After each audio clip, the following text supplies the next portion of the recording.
기독교 신앙을 이해하는 데 있어서 우리를 그 이해로 인도한 아마 가장 분명하고 이해하기 좋았던 것은 윤리였을 것입니다. 윤리, 도덕, 법 이런 것들은 하나님의 공의로우심이 가장 잘 드러나는 윤리일 것입니다.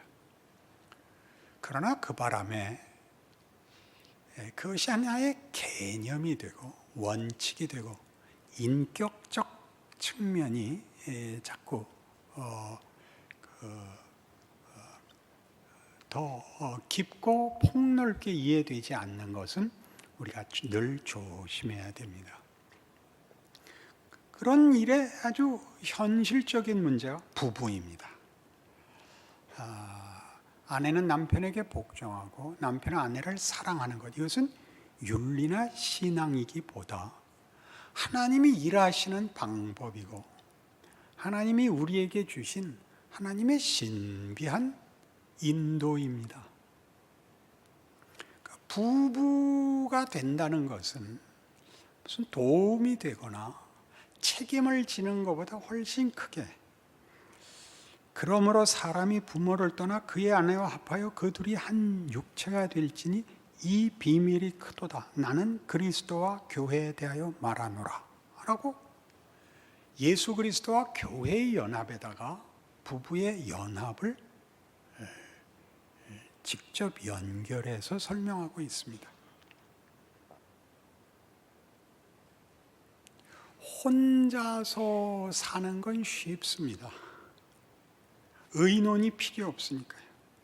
변덕을 부려도 되고 도망을 가도 되고 외면을 해도 되고 본인이 변명하거나 고집을 부리면 됩니다. 둘은 어렵습니다. 둘은 하여튼 타협을 해야 되는 겁니다. 그렇지 않습니까? 거기에 하나님의 일하심에 아주 신비한 하나님이 우리에게 요구하시는 은혜와 지혜와 능력이 있다고 얘기합니다.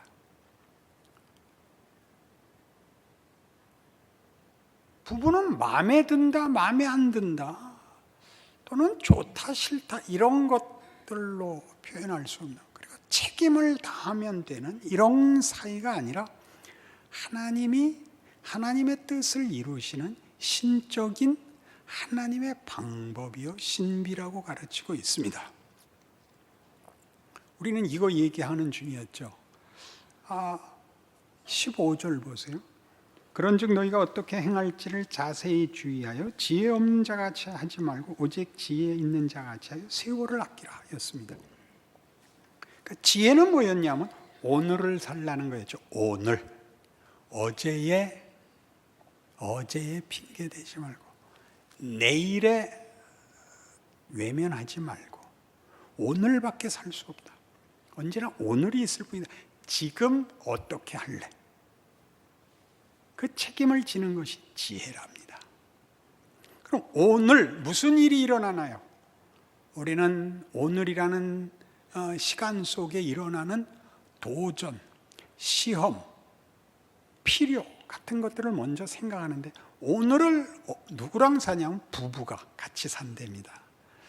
여러분 이렇게 얘기하면 부부가 강조되고 그게 첫 번이고 이런 식으로 부부가 가장 우선이야, 가장 먼저 책임을 져야 돼, 이런 식의 발상이 아니라 훨씬 기독교의 본질, 즉 하나님 되심과 일하심을 가장 대표적으로 나타내는 것, 그걸 빼놓고는 얘기할 수 없는 것, 이게 5장 1절이었습니다.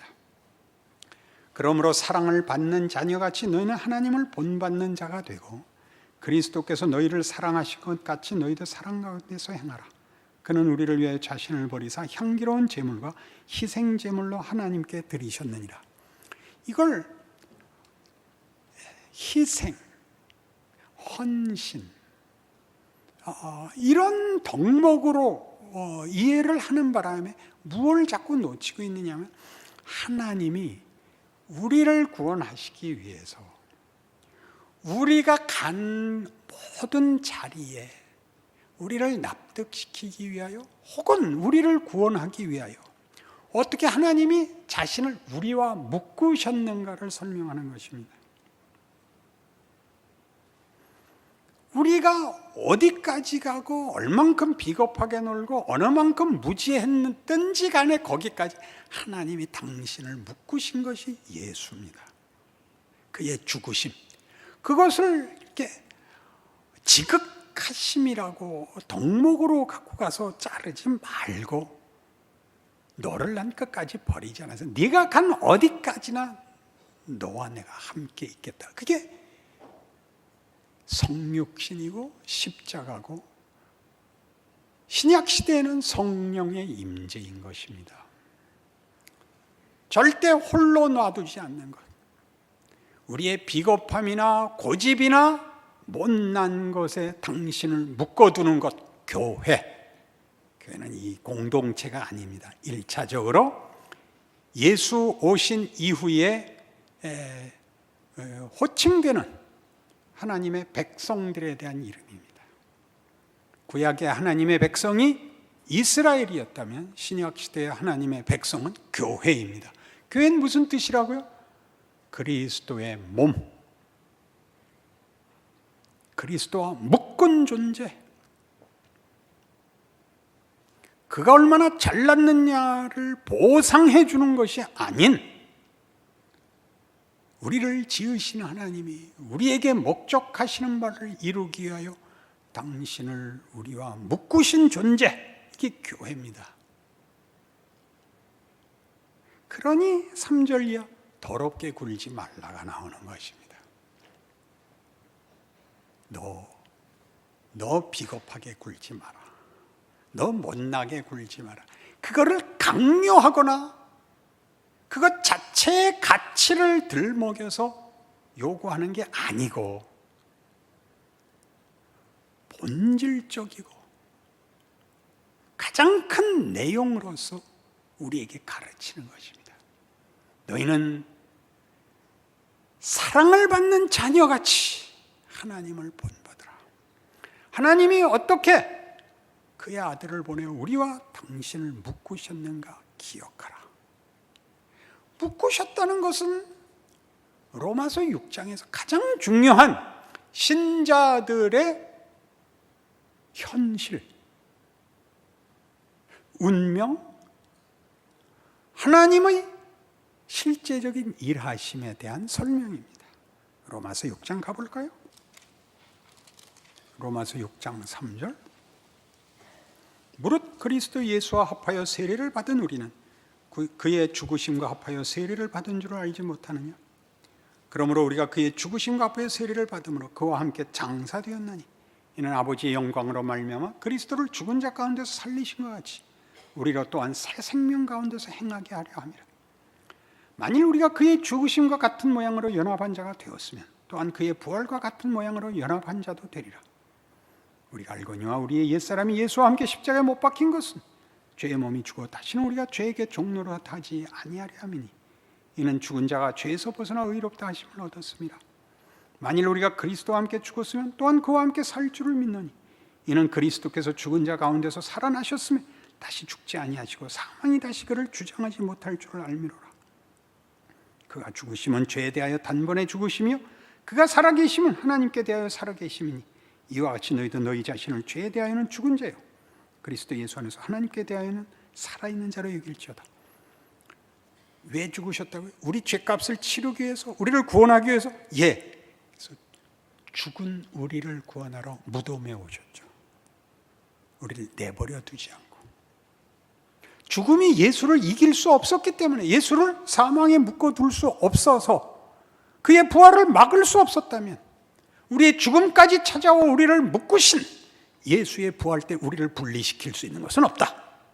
이렇게 얘기하는 것입니다. 하나님의 일하시는 법입니다. 예수를 주신 기독교가 증언하는 하나님과 그의 구원, 그 구원을 이루시는 하나님의 일하시는 방법을 모르면 끊임없이 윤리가 됩니다. 윤리가 틀렸다는 말 아닙니다. 윤리로 가치를 만들지 마시고 하나님이 누구시며 어떻게 일하시는가를 알아야 됩니다. 바로 그런 모양으로 예수는 우리의 지금, 우리의 연합, 우리의 머리입니다. 우리는 그 몸입니다. 이게 뭐가 중요하냐고요? 그리스도를 죽은 자 가운데서 살리심과 같이 우리로 또한 새 생명 가운데 행하게 하려 했다. 이게 무슨 말일까요?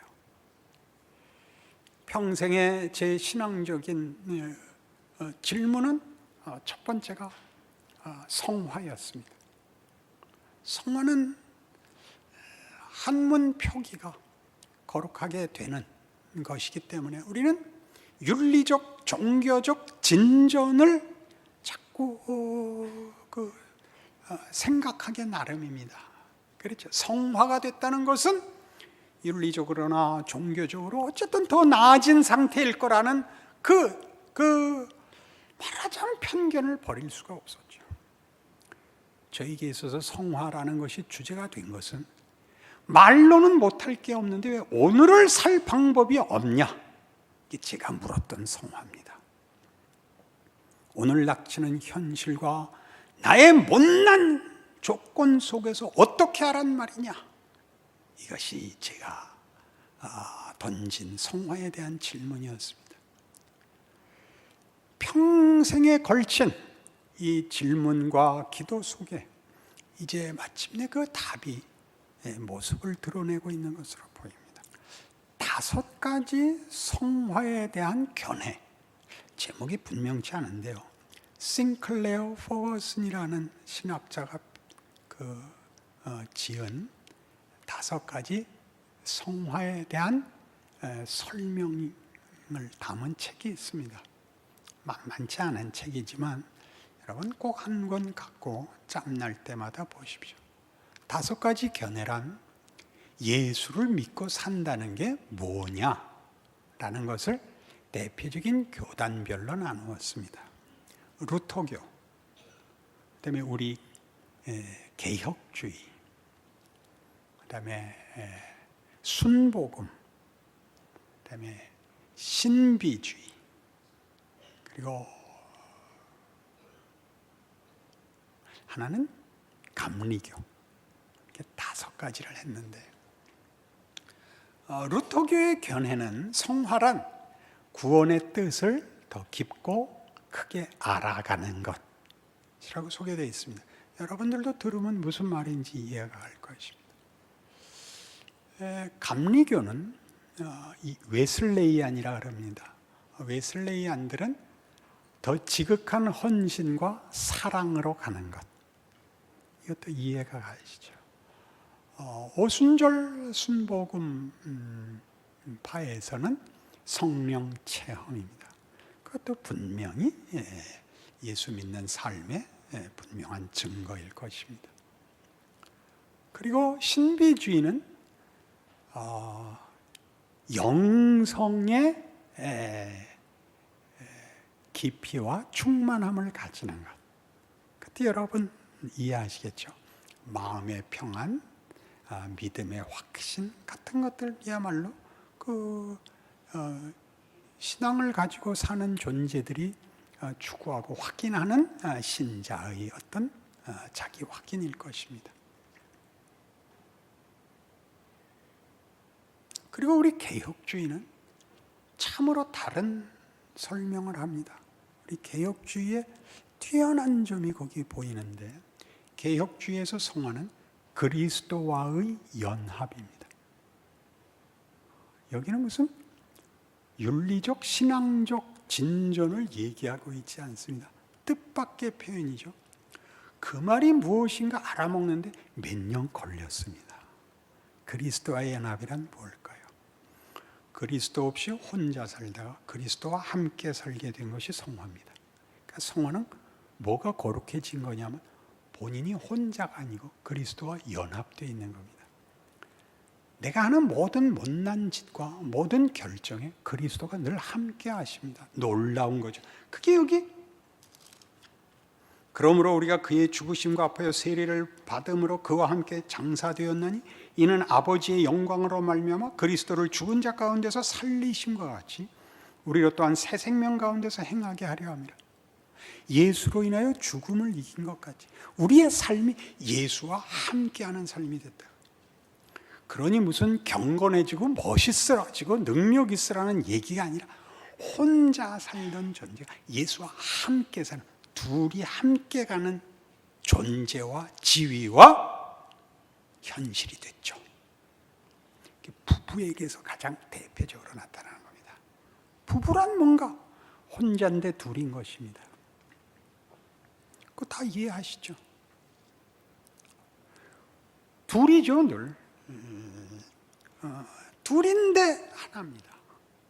그것은 싫고 좋고의 문제가 아닙니다. 나는 괜찮은데 아내가 싫다면 그만입니다. 그것은 또 다른 나입니다. 여러분, 그건 현실 아닙니까? 이래야 된다 저래야 된다 이 얘기가 아니라 아내들이여 남편에게 복종해라. 왜? 너희 둘은 하나다. 머리와 몸이 따로 놀 수 없는 것과 같다.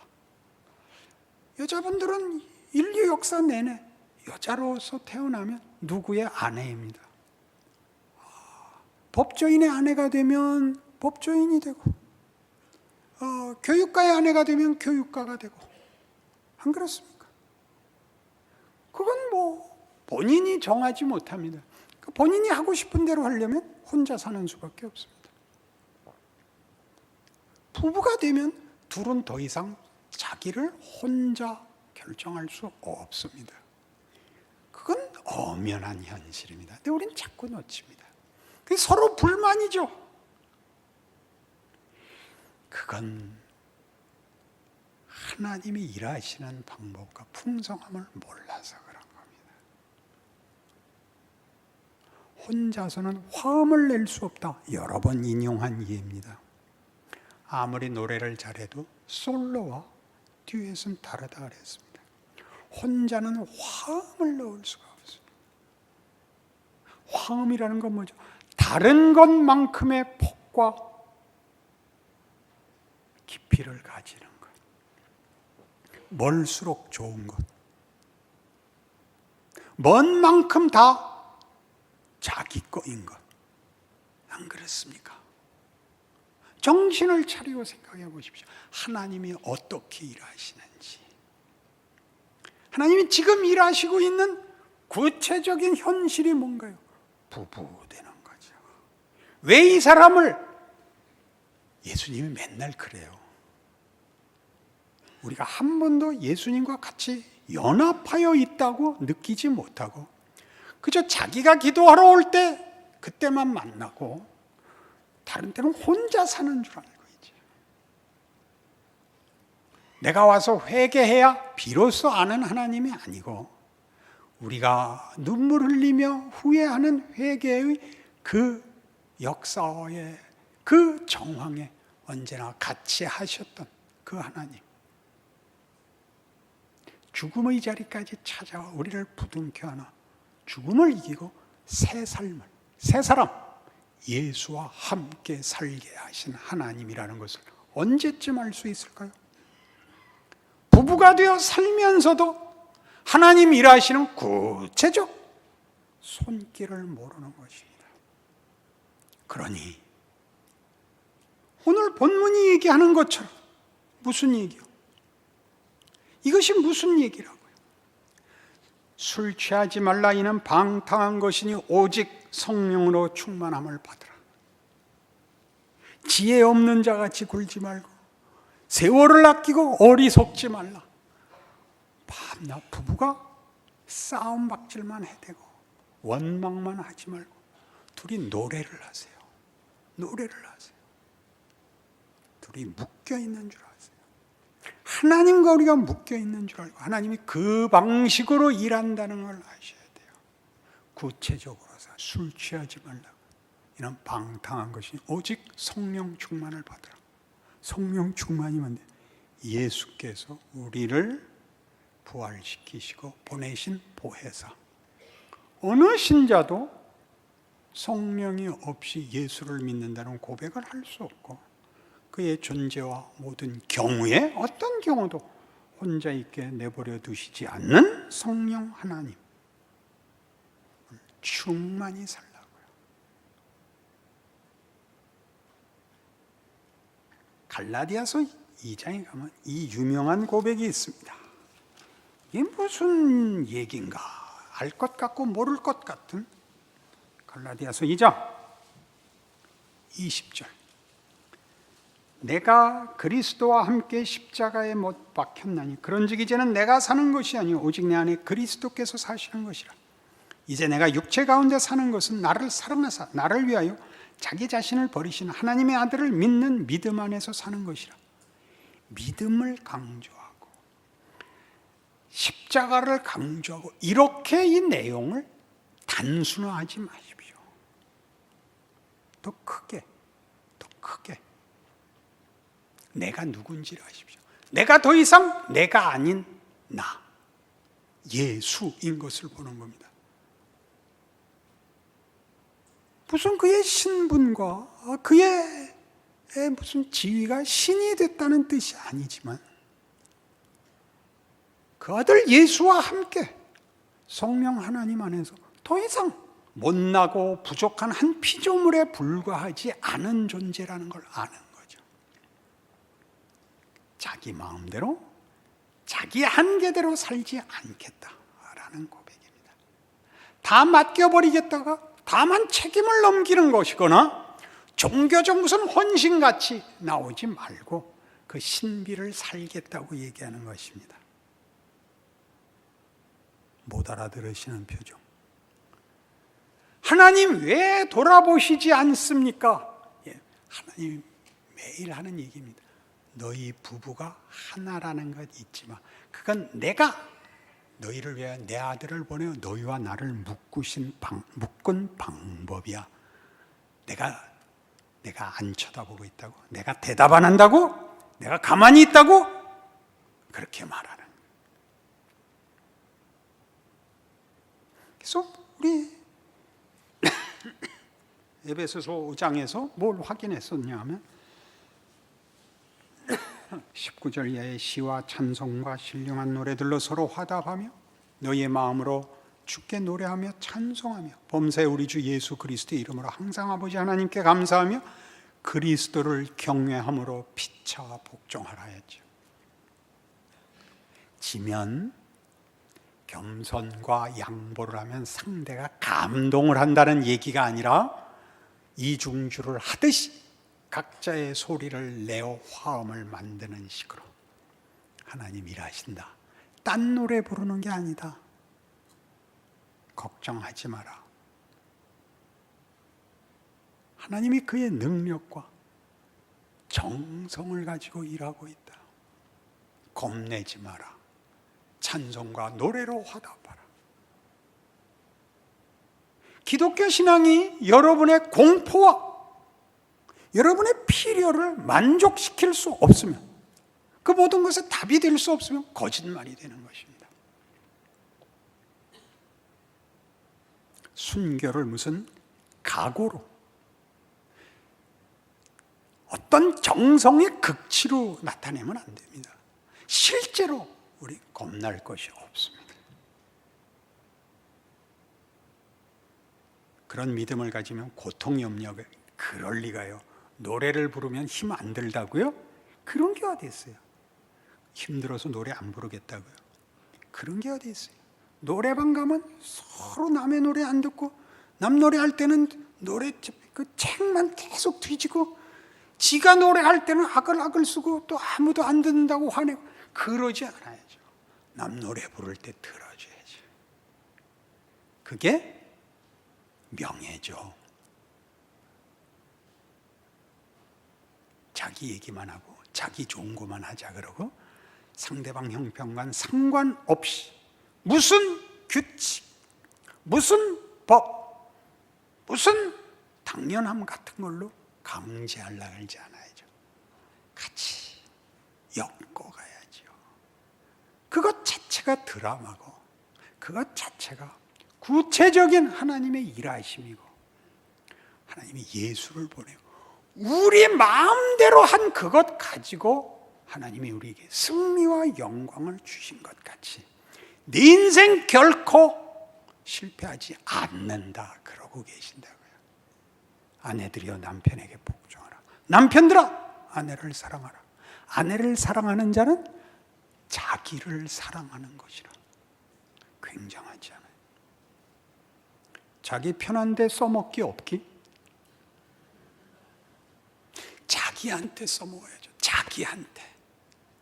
우리의 인생이 결코 하나님의 능력과 성의 속에 부족함이 없는 길이라는 걸 알지 못하면 기독교 신앙을 시험하는 가장 큰 시금석은 이겁니다.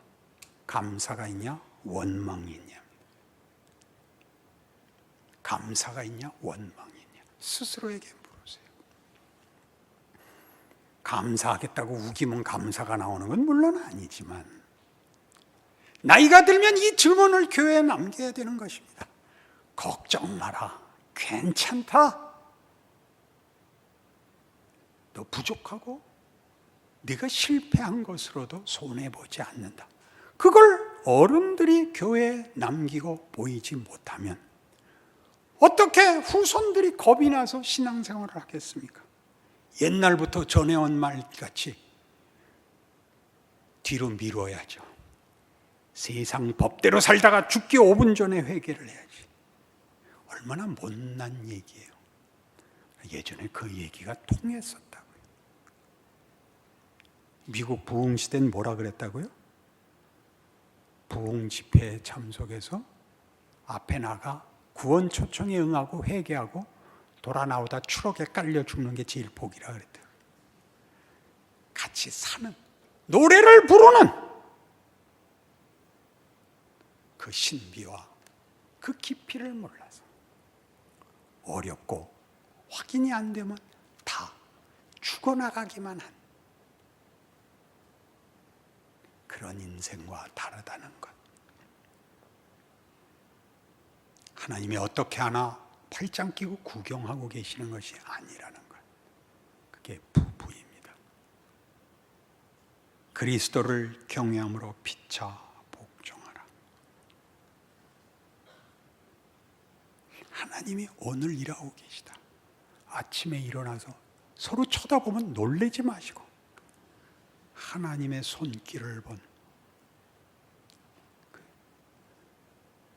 기독교가 증언하는 하나님의 성실하심과 기적과 은혜와 그 능력에 대한 확인과 도전이 있는 여러분의 현실, 가정, 인생 되시기를 바랍니다. 기도하십시다. 하나님 아버지, 우리는 누구와 만나면 함께 할 줄을 몰라서 얘기를 들어줄 줄도 모르고 상대방의 다른 견해를 존중할 줄도 모르고 예의나 존중이나 기다림이나 넉넉한 웃음 같은 건 다 집어던지고 고함 지르고 싸우고 윽박 지르고 무서워하고 불편해하는 것이 전부입니다. 그런 일들은 얼마나 믿음 없는 짓이었던가요? 세상이 무섭다고요? 인생이 힘들다고요? 하나님은 얼마나 크신데요. 거기에 당신의 아들을 넣으셨으니까요. 무엇인들 주를 맡겠습니까? 불신앙, 무지, 배신, 죽음으로 예수를 막을 수 없었습니다. 그렇게 우리의 생애는 그 성자 예수님과 부활 능력으로 묶여 있습니다. 하나님, 우리와 함께 매일을 사시고 동행하시고 당신을 내어주어 묶으셨습니다. 그것 깨우치고 넉넉하게 하시옵소서. 감사할 줄 알고 믿음을 가진 신자로서 사는 생애를 자랑하는 실력 주시옵소서. 예수님 이름으로 기도합니다.